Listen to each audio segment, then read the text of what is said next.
This episode of On the Beat is brought to you by Ingles. Shop online with Ingles Curbside Pickup. New curbside stores opening every week. Please welcome Mike Griffith. Well, hey everybody, Mike Griffith here, and welcome to tonight's Ingles on the Beat. We're going to talk about the Georgia Bulldogs, front end of the show, Kirby Smart's press conference earlier today, the availability of some of the Bulldog players that have been injured and were injured in that victory over Kent State. And then, of course, second half of the show, every Monday night, Jeremy Pruitt, former Tennessee head coach, former Georgia defensive coordinator, former Alabama defensive coordinator, former Florida State defensive coordinator. Won national championships with two different programs. He's going to join us and break down what we saw last Saturday in the SEC, give us some of that unique insight you can't get anywhere else, and then look forward and project what might happen. Very big, important slate of games in the league this week. Look forward to hearing from Jeremy. Second half of the show. First half, Kirby Smart, I'll tell you what, just like these guys that fill up the stat box in sports, Kirby fills up the headlines with news. And of course, league news. Negative note, Javon Bullard, sophomore, starting defensive back, plays the star position. Of course, his status for the game in flux. We do not expect him to play based on prior University of Georgia policy. But Kirby said, look, there's a process. He's got to go in front of a committee that includes Deputy Athletic Directors Darius Griffin, as well as Josh Brooks, the athletic director, after being charged with a DUI offense early Sunday morning, right near Sanford Stadium. Officers observing Bullard driving without his headlights on, and he agreed to a field sobriety test as well as a breathalyzer, and he was arrested and booked on those charges of DUI along with some misdemeanor driving offenses that night. Story on DogNation.com if you want more details, but the takeaway is young guy made a big mistake, and now he has to go through the process that Georgia has in place when these unfortunate instances occur. So William Plue also played that position. He was parted from the team a couple weeks ago. Now Tyke Smith was brought in from West Virginia to play this position, but of course, last year he suffered a knee injury, and he's been wearing a knee brace this year. And Kirby's talked a lot about how Tyke needs to get his confidence up, and not sure where he's at yet in terms of whether or not he's going to be able to play, or to what extent that he's going to play the star position in this game. Kirby Smart did say that there were some other options at that position. He said Christopher Smith has taken some reps there. Kamari Lassiter has taken reps there in the past as well. And Washington, freshman Marcus Washington Jr., another player that could play there. So not really sure who might fill in for Bullard against Missouri. That's where the game is this Saturday night. You can check that out. But the Dogs down a player in the secondary with Bullard likely not making that trip. Some other injury updates. Good news, Kenny McIntosh, who left the game after re-aggravating a thigh contusion. He'd already suffered that all the way back in the Oregon game, got hit in that same spot, and that win over Kent State came out. He's expected to be available for the next game. At the receiver position, Arian Smith, who we have not seen this year, he may be back for this game. So that would be very good for the receiving corps. That'd be a nice pick-me-up. Of course, A.D. Mitchell, the starting X, he's been out with that ankle injury. Kirby said they may get him back for this game as well. Jalen Carter, defensive tackle, his snaps have been limited. He's been dealing with a nagging ankle injury. Could probably play more, but why would you do that when you have other young, talented players on the interior that need experience? Expect Kirby Smart to continue to manage that snap count for Jalen Carter as they try to keep the big man off his feet. That's a lot of explosive movement. It's hard for those injuries, the soft tissue injuries, to heal when you continue to use them. So this is something that Kirby's managing, I think, very carefully and very wisely, because let's face it, Georgia has an incredibly difficult stretch run in the month of November. So you want to play these guys to an extent, but you don't want to risk re-injuring it. You want these guys to have a chance to heal. The win over Kent State is what it was, right? You saw 3 turnovers. Stetson Bennett with his first interception of the season. We saw Ladd McConkey have an issue with a punt return and a fumble. And, of course, then they also executed a fake punt against Georgia, which is really almost like 4 turnovers. The McConkey mistakes, I think this is important to note. And I think Kirby Smart felt it important to note that Ladd has been dealing with a foot injury. since early in the season. And sometimes when a guy's playing with an injury, it can affect you, right? I mean, you got to be clear-minded and fearless on those punt returns. I believe one of the most difficult plays in any sport is punt return. Think about it. You've got to be able to, find the ball, field the ball cleanly as it comes towards you, and have a preconceived notion of where you're going to go once you catch the ball. And oh, by the way, there's guys bang down on you, and you're their bullseye. It takes a lot of focus, concentration, and timing. And a guy that's dealing with a foot injury could be just a little bit off. And I've mentioned Kirby's kind of had a propensity. I know he trusts these guys greatly. And when Kirby Smart puts a Georgia Bulldog back in a punt return, it's one of the greatest compliments that he can give a football player. Nobody values the ball like Kirby Smart, a defensive-minded coach that never wants to put his defense in a bad position. And so when you look at the guys that have played that position, they've been guys that Kirby sings great praises for. Whether it was Tyler Simmons or Pierce Jackson, now Ladd McConkey. I mean, these are team guys who work hard and build that trust up almost to a fault, I've suggested. Kirby wants them, even though they've been injured. Tyler Simmons had a shoulder brace on. He was trying to return pumps. Remember, he fumbled one against Notre Dame. We saw Pierce Jackson back there, with a knee injury. Wasn't healthy enough to play receiver against Clemson last year, but he was healthy enough to return punts. And you go, well, wait a minute. That is the trust factor that Kirby places in these guys. So, you keep McConkey back there with the foot injury. Certainly with all the talent that Kirby has, can he find someone else that he trusts that's 100% healthy? And that's going to be a question moving forward. We'll see. Ladd McConkey probably some overuse. This kid plays so hard, has been so well developed. He's such a team leader. One bad game for Ladd McConkey doesn't mean anything. I don't think he's ever had a game like this in his life. But sometimes things happen. And I think Georgia can breathe a sigh of relief that it happened against Kent State, a team that they could and did beat still handily, 39-22. Not as pretty as some would like, but Kirby said, you know what? The team got better. There's going to be some teaching points. There was a lot of young players that played a lot of snaps in that game. And that probably had something to do with Georgia maybe not being as dominant. I think the noon kick had something to do with it. I think Stetson Bennett was right when he said he didn't know if they were awake yet with it being a noon kick. I mean, it is a little different on your body clock. Many teams practice during the day. I know South Carolina, Tennessee, a couple of them. Georgia is an afternoon practicing team. Now, how much does that affect the body clock? It is a different pregame for the noon starts, although Georgia looked very impressive coming out against South Carolina. That was on the road, hostile environment.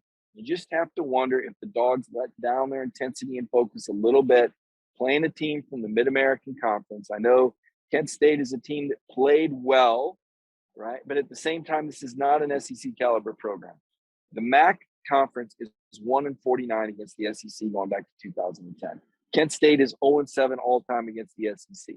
They don't have any players in the NFL, and they haven't had anybody drafted since 2014. Now, it's okay to say they played good, but I can't accept this. This is a good team, 33-3. I believe the Washington team, they opened at 45-20. It's okay that Georgia didn't play their best game. Now, I say that. Now, Kirby Smart has an entirely different opinion. He has a certain standard, and he wants these players to measure up to that. And he wants these players to be confident, right? And he's also a coach's son, so he's always going to be complimentary of the other team. Kirby's a gentleman when it comes to comments on the other coaching staff and the other team. That's his nature. That's never going to change. That's a part of who Kirby is. So I know some people got frustrated with, Kirby being overly complimented, but that's who he is. He's going to say that whether it's 100-0 or 1-0. He's always going to be complimentary of the other team staff. Again, son of the coach, and kind of a throwback with those Southern gentlemanly manners when it comes to the coach speak. You're always going to get that. But the big takeaway is the Dogs did win. I do think it provided some really valuable snaps for some players. We got to see Brock Bowers with what an incredible 75-yard run. Brock Bowers has 5 touchdowns, and he's only touched the ball 18 times. The guy's scoring more than 1 out of every 4 times that he touches the football. He's remarkable. Could he be a Heisman Trophy candidate? He certainly has the talent. But I think going back to what I was saying about how Kirby's managing the roster, trying to keep everybody healthy for November, if Kirby wanted Brock Bowers to get the Heisman Trophy, he could give them 10 to 15 touches every game, and Bowers would put up amazing numbers and be a Heisman candidate, one of the front runners, probably. But what kind of shape would he be in physically come November if he did that? So you always got to remember, like Kirby said, Georgia doesn't just practice to beat each team. They practice to beat everybody. And part of that is developing young talent and championship depth. You know, I still say, if you go back to last year, and I don't think he gets talked about enough, I think the coaching staff did an unbelievable job. Not just from the standpoint of how Todd Monken changed the offensive scheme when they went from JT Daniels, a bit of a shootout quarterback, 4 wide kind of guy, to Stetson Bennett, where you went more to a play action, shot play kind of team. Not only did Monken change the game plan with the quarterbacks, but just the fact that Georgia had a fifth-year quarterback ready to back up JT if something went wrong. Just the fact that Georgia had a fifth-year linebacker in Robert Beal ready to go when sacks leader and projected first-round pick Adam Anderson, who was dismissed from the program. Not too many programs could plug in fifth-year players with the experience of a Stetson Bennett and a Robert Beal and not miss a beat. You know, Georgia was already without George Pickens, who would have been, I believe, the best receiver in the SEC. And, of course, Dominic Blaylock wasn't back either. When you started last year, Brock Bowers was a true freshman. A.D. Mitchell was a true freshman. Ladd McConkey was a redshirt freshman with very little experience. And you had to face the number 2 defense in the country in really an environment they were comfortable in Charlotte. That was a really big win for Georgia football. Without that win over Clemson, you don't get a second chance against Alabama last year. So when I go back and tell people about the championship season, I always go right to that depth, that championship depth, right? So now fast forward to this year. You're going to have some injuries. You're going to have some attrition. We've seen that. Kenny McIntosh going out with an injury. A.D. Mitchell, we know McConkey is now slowed. You know, on defense, Javon Bullard, you know, with his off-the-field issue that occurred. William Poole no longer with the team. Jalen Carter missing snaps. Do you have championship depth? So far, you've had enough depth to beat the likes of Samford, South Carolina, and most recently Kent State. Gets tougher on the road at Missouri, an SEC environment under the lights, very difficult. And then you come home for what's going to be a 3:30 start, prime time against the Auburn Tigers, a team that has a lot of athletes and certainly a passion for Georgia. With this being a rivalry game, the fact this is a CBS game, there's going to be a lot of hype. Now, I don't know if Brian Harsin will still be the head coach, and I'm not even kidding. LSU plays at Auburn this week. I think this is a must-win for Auburn. And for Harsin. Could there be a change if LSU wins that game? I don't know. We're going to talk to Jeremy Pruitt about what he sees in his crystal ball for the Auburn Tigers. And Jeremy told me before the show some very interesting thoughts he has about Jordan-Hare Stadium that I think a lot of Georgia Bulldog fans can absolutely relate to. So I think you're going to want to stick around for that second half of the program with Jeremy Pruitt here on the Ingles on the Beat show. I went to the Tennessee-Florida game last weekend, and we did some stand-ups. I went on the show with Brandon Adams, the post-game show last week.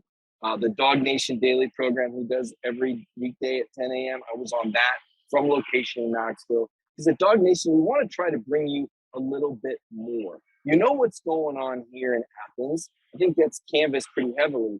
But I wanted to know what Desmond Howard thought about Stetson Bennett in Georgia after he said in the preseason that the Dogs would take a step back.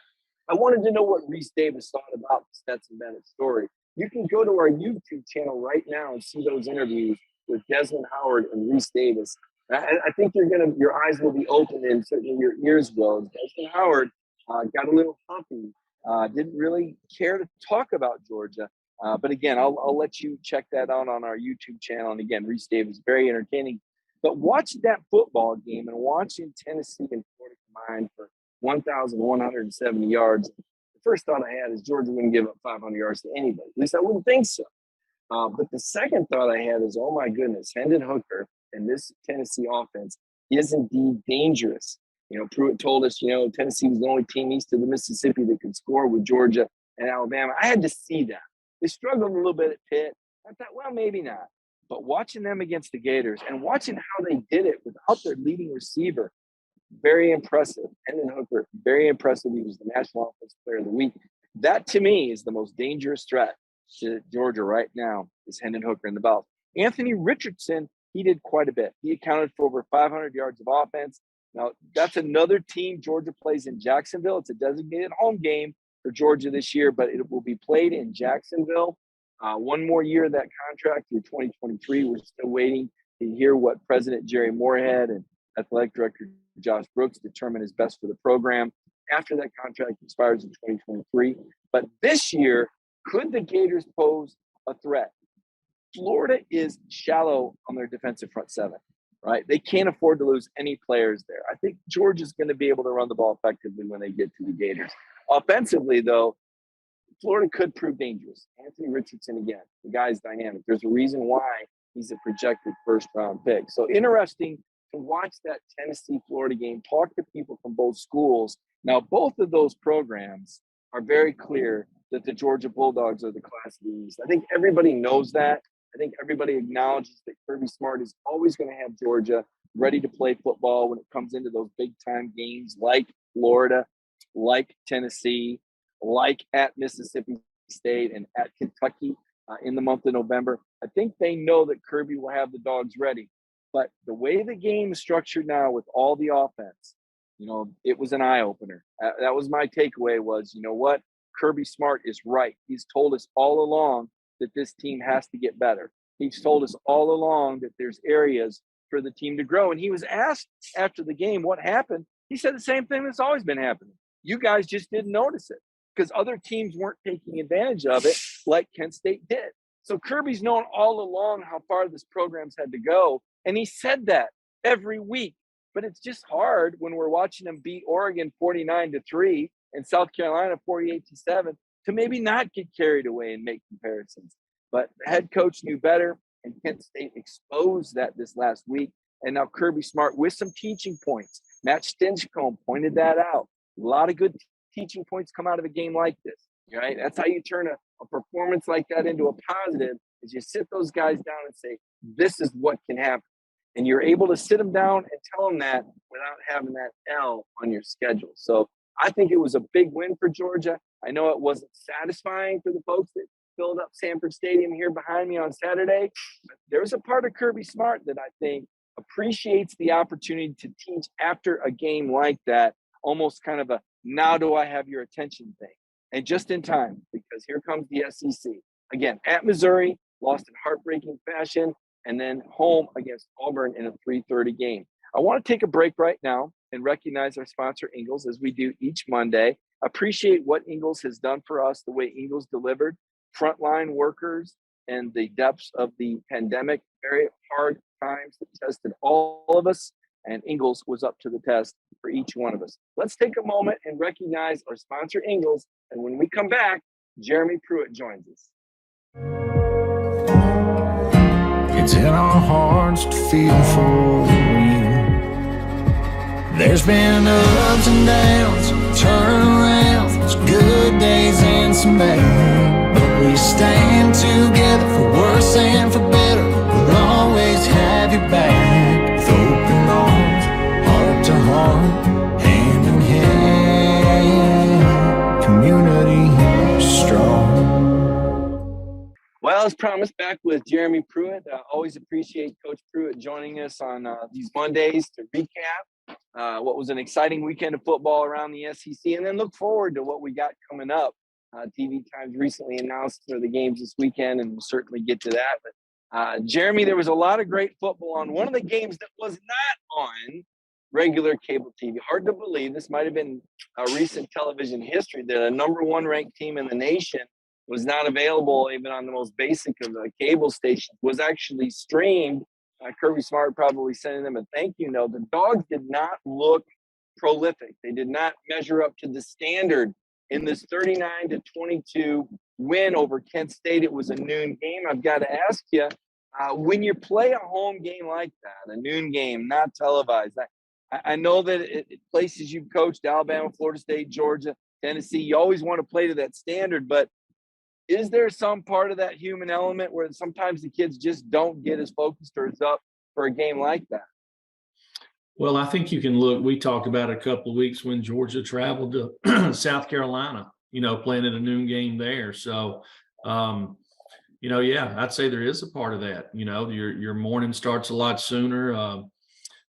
So hey, was the stands packed? I don't know. Was the crowd into it? I don't know. Sometimes the fan base, the crowd can kind of carry a team and get them going a little bit. But hey, Georgia won. There's no apologies behind that, and I'm sure there'll be a lot of really good teaching moments for Kirby and his staff. And it's interesting you say that, because that was Kirby's read. Like, you know what, we made progress this week was his takeaway. This team got better, he said. And you're thinking, wait a minute. You had 3 turnovers, really 4, because they gave up a fake punt, but Stetson threw a pick. Lad McConkey fumbled a punt and fumbled a reception. You're thinking, how can Coach Smart be thinking, that this is but I guess he played a lot of guys. I mean, as you go through the film and you survive a game like that, 39-22, you win comfortably. But is it easier? You mentioned teach from points. Is it a little bit easier to teach and get the players' attention? Maybe when a team like that sticks around that's not supposed to, and fans are buzzing a little bit about that. Yeah, I'm sure it is. Kirby and his staff are great teachers. This will give them an opportunity to kind of go back and go over some things. And there's a lot of teaching moments, I'm sure, in the game. And they'll do that this week, just like they do every week. And if he says they improved as a team, I guarantee they did. Yeah, there's no doubt. He's a great teacher, and certainly he's built this into a #1 program where now we're, like you say, we're kind of picking at the wins. At the end of the day, it's a win. You survived, you move on. And that's really big. And he kept some important guys out. You're managing the roster as much as you're managing the game. If you got Jalen Carter, projected first rounder, and the big guy's ankle's a little sore, probably could have played more snaps, but why do it? If Kenny McIntosh, starting running back, bruised the thigh, maybe could have gone back in, but why chance it? Because you're managing for the whole season. I want to ask you about some other games. And the one that jumps out to me, the one I was at, and when you talked about Tennessee and Florida, turned into just a quarterback shootout, Jeremy. 1,170 yards of total offense between those teams. That's a modern era record. As far back as the box scores go at Tennessee, 1990, never seen that kind of offense, even Peyton Manning, Danny Werfel days. You witnessed that. What were some of your immediate takeaways? Hendon Hooker right now might be playing as good as anybody in the country. And there's some good quarterbacks this year across the country, and he may be the best. He's definitely producing. He's taking care of the football. He kind of puts the team on his back. And when they need a play, he makes a play. Yeah, and Anthony Richardson is a guy we'd heard a lot of buzz about. That was his first time on a road start. You mentioned that, you felt they were fortunate to beat Utah. Then sure enough, they did get beat at home against Kentucky. Did you see anything from Richardson to make you feel like the Gators, even though they lost, might have made some progress, and he might be a little bit more dangerous than maybe we thought, or than maybe he would have been had he not had a performance like that, even in defeat?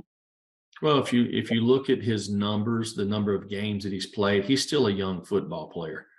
So he's going to really grow, and Billy's going to do a nice job coaching him. And they've got to get some more guys, some more pieces around him to help protect him and give him a little bit of time and keep him up on his feet. But he has the potential to be a really good player one day. You told us at the beginning of the year you thought that Tennessee was the only team that could score. Tennessee east of the Mississippi that could only score with Alabama and Georgia. Are your thoughts any different? Are the Vols still the main threat in the East? Is it Kentucky? Was there any change of your opinion of the Vols after that game? Maybe impress you even more? No, I think Tennessee's probably where we thought they were. They have a really good offense, very explosive. They're got really good specialists. I think they've continued. You can see the growth on their defensive front seven.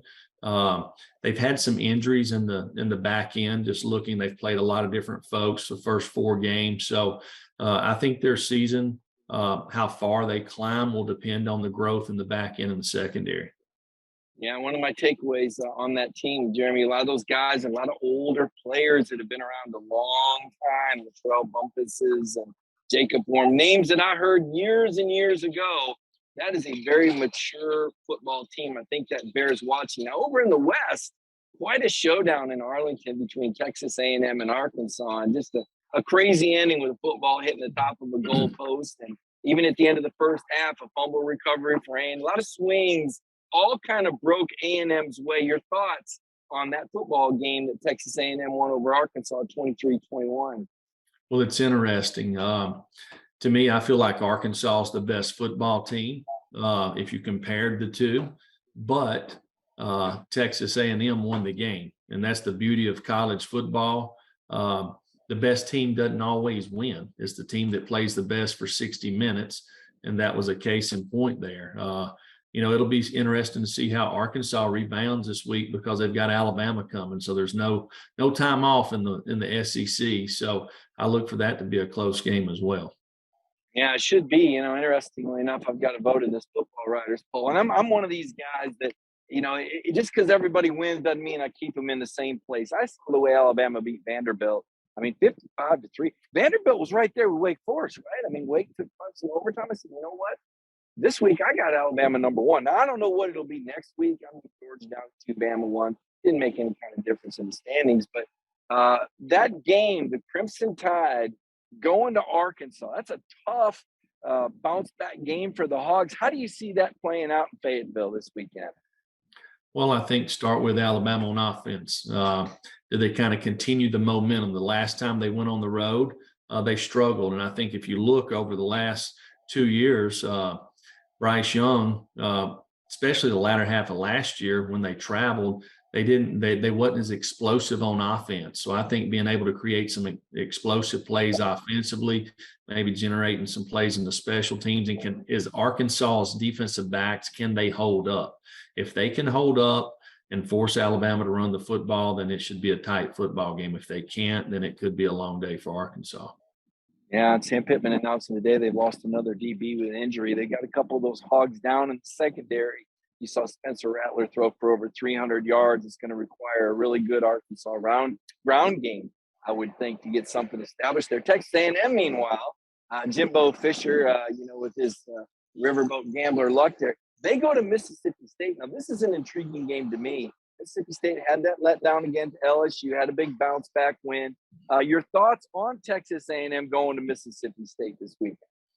Well, I know for me, I always looked at schedules, right? So I realized when I looked at them in 3. So this is going to be the 3rd week in a row that Texas A&M has played a really tough game. Really 4 weeks, I guess, counting App State, they lost. But App State, Miami, Arkansas, now they go on the road to Mississippi State. When you have to take that 3rd weekend going on the road in any SEC school, unless over the last 20 years, unless you're University of Alabama, and maybe the last 6 years since Kirby's been in Georgia, the chances of winning those games are about 40%.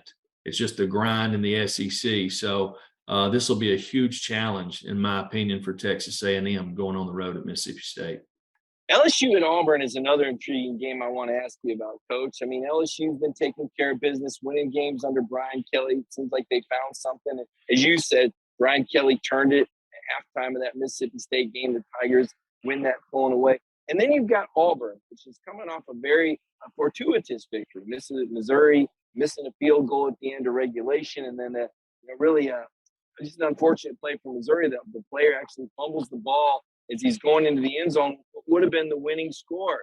So if you're Auburn and you're Brian Harsin, you're thinking you're lucky stars to get that victory, but now you got to come home and play a night game against what looks to be a pretty hot LSU squad.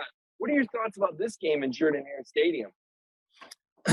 As long as Auburn plays in Jordan-Hare Stadium, they got a chance. I can assure you that. Somebody needs to write a book about all the wins that's kind of been crazy in that stadium. That was just another one Saturday. 3 chances that Missouri had to win the game. You mentioned it, missed the field goal, fumbled out of the end zone. They also jumped all sides in overtime when Auburn missed the first field goal. So 3 chances in really about 2-minute span there. But again, Auburn's a hard place to win. You've been there covering a lot of teams, and especially at night. I would look for the Auburn faithful to create a huge advantage for Auburn. And I think Auburn might surprise LSU this week. That's a really interesting pick. And, of course, you've been in that stadium in a number of capacities as well, from player to GA to assistant coach to head coach. What is it about Jordan-Hare? We know about LSU. We always talk about Baton Rouge Tiger Stadium under the lights. but it's almost like Auburn, and I would agree with you about Jordan. The calls seem to go away. I mean, there seems to be something curious about that place. Can you put your finger on it? You have some thoughts on, is it a mystique? Is it, how would you describe what happens in that stadium sometimes? Well, it's obviously loud, right? The stands are right on top of you. Very passionate fan base, and it just seems like the ball bounces Auburn's way in that stadium. I mean, I've not done any thinking about this, but I could probably talk about 10 different instances just right off the top of the head in my lifetime that Auburn wins games, and I don't know how they did, but they won them. Saturday was one of them. Saturday was it's right. Another page in the annals of Jordan-Hare Stadium. As I covered that team long ago, Jeremy, just a quick anecdote. In '93, when I was covering the team, I called it Jordan-Hare for a while.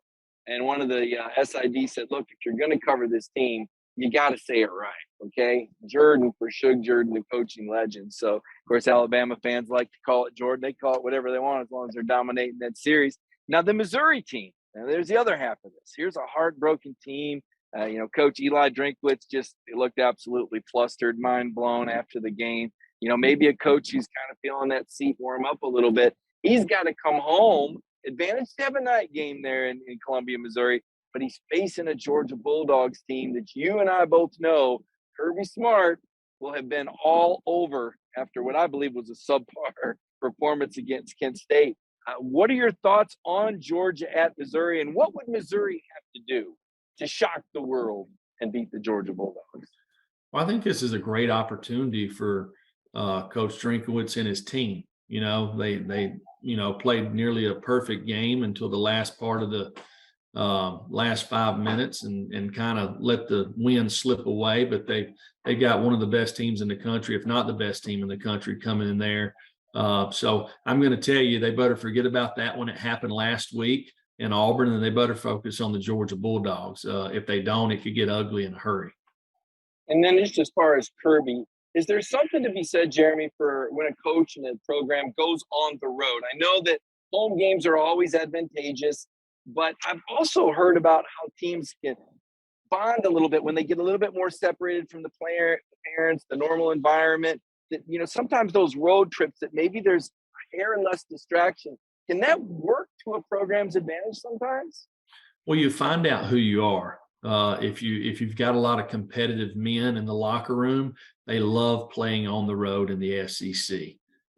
You walk into a stadium and there's 90 to 100,000 folks against you. So it's you against everybody else. So the competitive spirit shows up, and the teams that have that, they embrace it. And I would look for Georgia to do that. Now, I'm going to tell you, when you go to Missouri, there's not going to be 90,000 in the stands. I can tell you that. So, it's one of the few places in the SEC that's a little bit unique in the way the stadium's built, but I believe they might have expanded some. So maybe it'll be full. Yeah, I don't know about full. Sounds optimistic to me, Coach. Hey, before I let you go, this is the last question. Outside the SEC, we are starting to hear the drums beat a little bit about the Ohio State University. We know that the SEC year in and year out has an elite level of talent, by far the most players drafted into the NFL.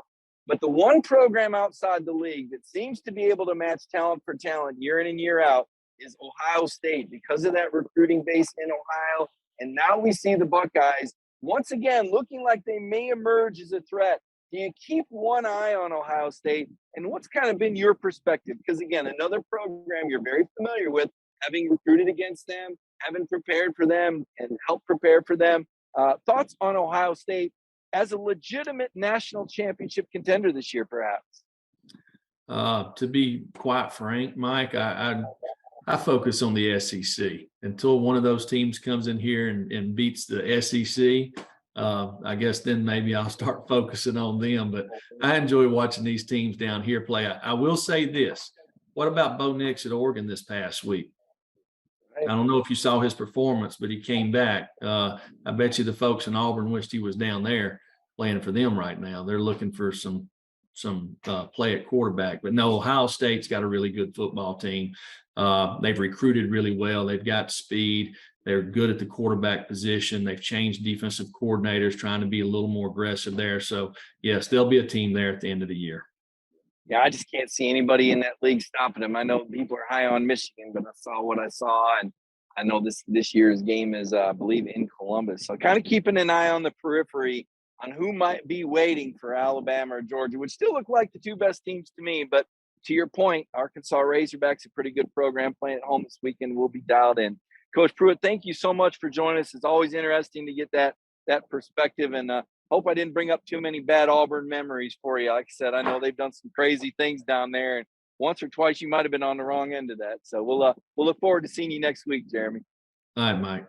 That'll do it for the show. I want to thank everybody for joining us tonight. I want to thank our sponsor, Ingalls. They bring it to you every week, and without them, this show wouldn't be possible. And again, Coach Pruitt and his insight, I believe, gives us a very unique angle and insight into things we just possibly could not know as outsiders. And you think about the places Jeremy's coached and been, and certainly seen a lot, and very knowledgeable as to how these inner workings go with the staffs at Nick Saban and certainly Kirby Smart as well. And right here in Georgia, knows what this Georgia Bulldogs program is all about. You guys know it too. Dog Nation Daily every day, 10 a.m. with Brandon Adams. Check him out tomorrow. Centel on Wednesday night before the Hedges. And, of course, now Connor and coverage on Sunday nights. I look forward to seeing you guys Friday night on our Go With The Flow program at 7 p.m. I'll make my picks and project what might happen this weekend in the SEC. Have a great week, everybody.